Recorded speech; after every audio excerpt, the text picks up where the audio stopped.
Hello student. तो IIT 2026 का exam हो चुका है, उसकी प्रोविजनल आंसर की भी आ गई है और रिस्पॉन्स शीट भी आ चुकी है। होप आपने सारी चीज़ों को मैच कर लिया होगा, अपने मार्क्स निकाल लिए होंगे। रैंक को प्रिडिक्ट करने के लिए हमारे विद्या हाइस्ट पर ही आपको रैंक प्रिडिक्ट करने को मिल जाएगा, आप उससे रैंक प्रिडिक्ट कर सकते हैं।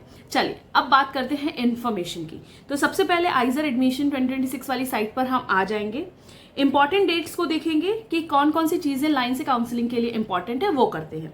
देखिए सबसे पहले आपको जो ऑब्जेक्शन उठाना था उसकी आज लास्ट डेट है, वो आप 12 बजे तक कर दीजिएगा। इसके बाद आपको कोई भी ऑप्शन नहीं मिलेगा कि आपको कोई ऑब्जेक्शन उठाना है कि आंसर की जो आपकी रिस्पॉन्स शीट आई है उसमें कुछ गलत आया है, इस तरीके के ऑब्जेक्शन आप नहीं उठा सकते हो।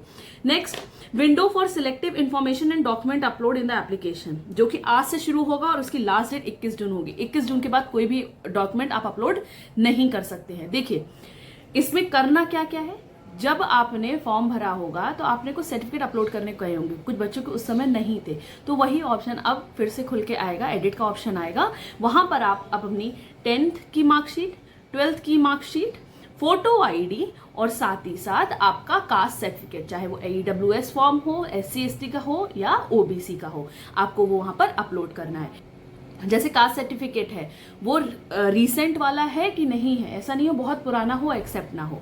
10th-12th की मार्कशीट है, ऐसा नहीं है आपने इंटरनेट से कॉपी किया, स्क्रीनशॉट लिया, पेस्ट कर दिया, एक्सेप्ट नहीं होगा, रिजेक्ट हो जाएगा। फिजिकल कॉपी को आप स्कैन करवाइए और उसको अपलोड करिए, राइट। ये चीजें आपको करनी है। तो ध्यान में क्या रखना है, कौन कौन सी चीजें आपको ध्यान में रखनी है।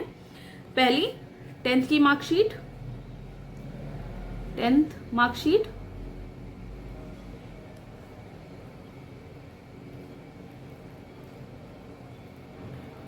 12th marksheet, photo ID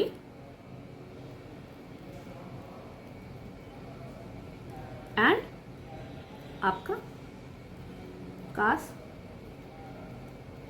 certificate, ये 4 चीजें आपको यहां पर अपलोड करनी है, ठीक है। चलिए अब बात करते हैं कि और क्या क्या चीजें करनी है। देखिए ये हमारा YouTube चैनल है, इसी पे ही काउंसलिंग कैसे करनी है, कैसे करना है, किस तरीके से आपको चॉइस फिलिंग करनी है, ये सारी चीजें आपको लाइव सेशन में मिल जाएंगे आने वाले टाइम में। कुछ ही दिन में हम 1-2 दिन में आपके लिए अपलोड कर देंगे, या लाइव आके ही आपको बता देंगे कि किस तरीके से काउंसलिंग की चॉइस फिलिंग करनी है, कैसे प्रेफरेंस को भरना है, राइट। ठीक है, इतनी चीजें हो गई। अब बात करते हैं कि आपको आगे काउंसलिंग में क्या करना है। देखो अभी तुम ये ऐड करके फॉर्म सब सबमिट डॉक्यूमेंट फिल करके भर दोगे, उसके बाद पोर्टल ओपन होगा काउंसलिंग की चॉइस फिलिंग के लिए, आप अपनी चॉइस फिलिंग करेंगे और उस कुछ समय बाद उसके राउंड 1, राउंड 2, राउंड 3 आना शुरू हो जाएंगे। राउंड 1 में आपका अलॉट होता है तो वेल एंड गुड, नहीं तो सेकंड, थर्ड, 7 to 8 राउंड चलते हैं। उसके आप टेंशन मत लीजिएगा कि मैम फर्स्ट सेकंड राउंड हमारा नहीं आया तो हमारा नहीं होगा, ऐसा नहीं है। 7 राउंड तक हुए, आप वेट करिए, पेशेंस रखिए, आपका होने के चांसेस हैं अगर आपके मार्क्स और रैंक अच्छी होगी, राइट। ठीक है, अब साथ ही साथ अब एक और चीज करते हैं। कुछ बच्चों को काउंसलिंग के बारे में नहीं पता होता है, कुछ लोगों को नहीं समझ में आता है किस तरीके से करना है, या वो लोड नहीं लेना चाहते हैं या रिस्क नहीं लेना चाहते हैं कि हम सही से भर पाएंगे या नहीं भर पाएंगे, अपनी प्रेफरेंस कर पाएंगे नहीं कर पाएंगे। इसके लिए हमारी टीम विद्या हाइस्ट ने आपके लिए एक काउंसलिंग 2026 का प्रोग्राम लगाया है। ये देखिए, आप हमारी वेबसाइट पर आएंगे विद्या हाइस्ट पर, तो यहाँ पर आप काउंसलिंग पर जब आप क्लिक करेंगे तो आपके लिए एक काउंसलिंग प्रोग्राम बनाया है जो कि बहुत ही मिनिमल प्राइस में है। इसमें हम आपकी चॉइस फिलिंग कराएंगे, ठीक है, आपकी प्रेफरेंस को भरवाएंगे और आपको ईजिली कॉलेज प्रोवाइड हो जाएगा, ठीक है। तो ये सारी चीजें हैं, आप हमारी वेबसाइट से बेनिफिट उठा सकते हैं। इसके अलावा आपको भी मैंने बताया कि लाइव सेशन लेंगे, उसमें आपको कंप्लीट जानकारी मिलेगी किस तरीके से क्या क्या करना है, कैसे राउंड्स अलॉट होते हैं, किस तरीके से आपको प्रेफरेंस भरनी है ताकि आपके रैंक के अकॉर्डिंग, मार्क्स के अकॉर्डिंग आपको अच्छा आइजर मिल सके। आपको चाहे बीटेक ज्वाइन करना हो, BSMS ज्वाइन करना हो या रिसर्च में जाना हो, सारी जानकारी आपको लाइव सेशन में मिलेगी यूट्यूब के। अगर आपको 1-to-1 मेंटोरशिप चाहिए तो आप हमारा ये प्रोग्राम ज्वाइन कर सकते हैं काउंसलिंग का, ठीक है। कोई अदर क्वेरी है तो आप हमको इसी वीडियो के नीचे कमेंट में पूछ सकते हैं, आपकी क्वेरी जल्द से जल्द सॉल्व करी जाएगी। और अदर क्वेश्चन है तो लाइव सेशन में आप डायरेक्ट पूछ सकते हैं। बाकी यहाँ पे हम फी डिटेल्स के बारे में देखते हैं। देखिए जब आपने एप्लीकेशन फी भरी हो वो तो काम हो गया, उससे अब कोई लेना देना नहीं है।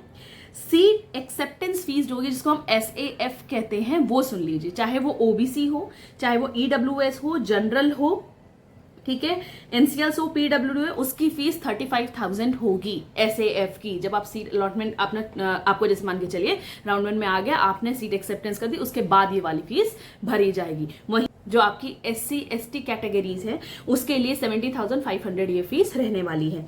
अच्छा, अगर आपने SAF सबमिट नहीं किया तो मान के चलिए आपकी सीट वहां पर कैंसिल हो जाएगी, आपको एडमिशन नहीं मिलेगा, ये बात मानकर चलिए।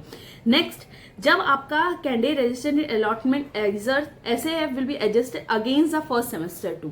जो आपकी फर्स्ट सेमेस्टर की फीस होगी, जो SAF आप जमा कर रहे हो, वो उसी में ही एडजस्ट हो जाएगी। ध्यान रखिएगा, हर आइजर की फीस अलग अलग वेरी करती है, ठीक है, तो उस चीज का ध्यान देना। बाद में आप लोग कमरे हमने तो जमा करी थी, इसकी इतनी लगी, इसकी इतनी लगी, लेकिन हर आइजर की फीस अलग अलग होती है। सेशन स्टार्ट होता है कुछ आइजर्स में, जैसे मान के चलो टॉप आइजर्स हैं, आइजर पुणे हो गया है ना, इस तरीके के आइजर्स में क्लासेस आपके एंड ऑफ जुलाई स्टार्ट हो जाती है, लेकिन कुछ आइजर्स हैं उनमें क्लासेस देर से शुरू होती हैं। बाकी की आपकी कोई भी इंफॉर्मेशन चाहिए आप इस वीडियो पे कमेंट कर सकते हैं, बाकी आपको जानकारी मिल ही जाएगी। बाकी की जानकारी के लिए आप हमारे इस चैनल से, यूट्यूब चैनल से जुड़े रहिए, सारा अपडेट सब कुछ मिलेगा। उसके लिए आपको करना पड़ेगा सब्सक्राइब, उसको सब्सक्राइब कर दीजिए आराम से। जितने भी अपडेट्स होंगे, कुछ भी प्रोसेस हो रहा होगा साइट से, ऑफिशियल साइट पर, आपको सारी इंफॉर्मेशन हमारे इसी चैनल पर मिल जाएगी।